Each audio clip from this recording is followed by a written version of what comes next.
Salam alaikum, bonjour mesdames et messieurs, je reviens, moi voilà, pour une autre vidéo.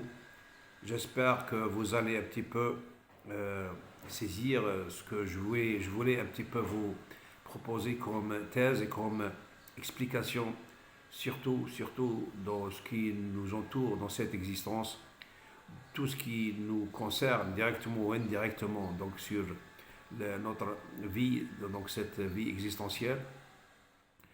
Voilà, en quelque sorte, Dieu nous a révélé dans le Coran qu'il nous a réquisitionné, il a mis à notre disposition tout ce qui est sur cette terre et tout ce qui est dans les cieux.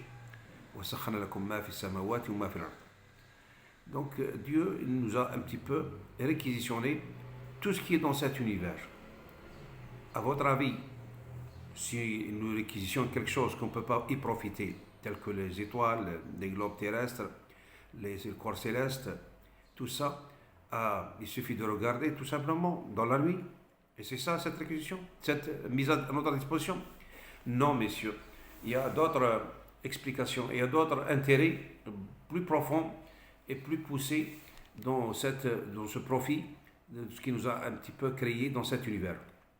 Et vous croyez que toutes ces planètes, toutes ces galaxies, toutes ces formes de ces corps célestes sont créées par hasard, fortuitement, chaotiquement, donc sans aucun intérêt?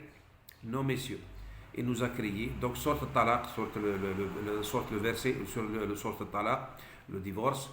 Vers la fin de sorte Talaq, il nous révèle qu'il a créé 7 cieux et 7 terres. Dans chaque ciel, il nous a créé une terre. Donc, 7 terres.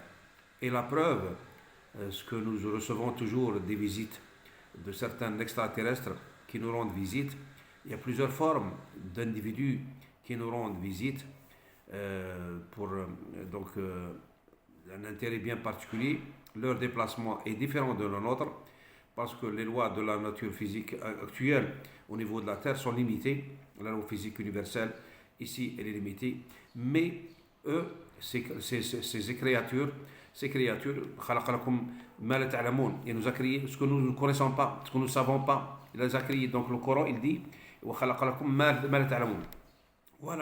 en quelque sorte, le secret de ces créatures et leur genèse de leur planète, la genèse de leur planète. Il y a cette terre, elle diffère de la nôtre. Il y a des gens peut-être qui sont créés avant nous, des milliards d'années. Et c'est pour ça qu'ils sont plus développés que nous. Ils se transportent, ils voyagent par téléportation. Ils communiquent par télépathie aussi, par l'âme. Et l'âme qui réside en moi et en vous, elle provient, c'est le souffle d'Allah, qui provient de Dieu. Et c'est ça la connexion entre nous, la connexion entre les extraterrestres et nous. On peut communiquer par notre âme. Et cette âme, elle est liée directement au bon Dieu. Et c'est lui qui fait la jonction. Voilà. Je voulais un petit peu vous faire découvrir ces secrets qui ne sont pas fortuitement créés donc, par Dieu, qui ne sont pas créés par pur hasard, ils sont créés pour des intérêts bien particuliers qu'il faudrait réfléchir et en comprendre les secrets. Donc chaque chose a son propre explication, ses propres explications, plusieurs explications que nous ne pouvons pas déterminer.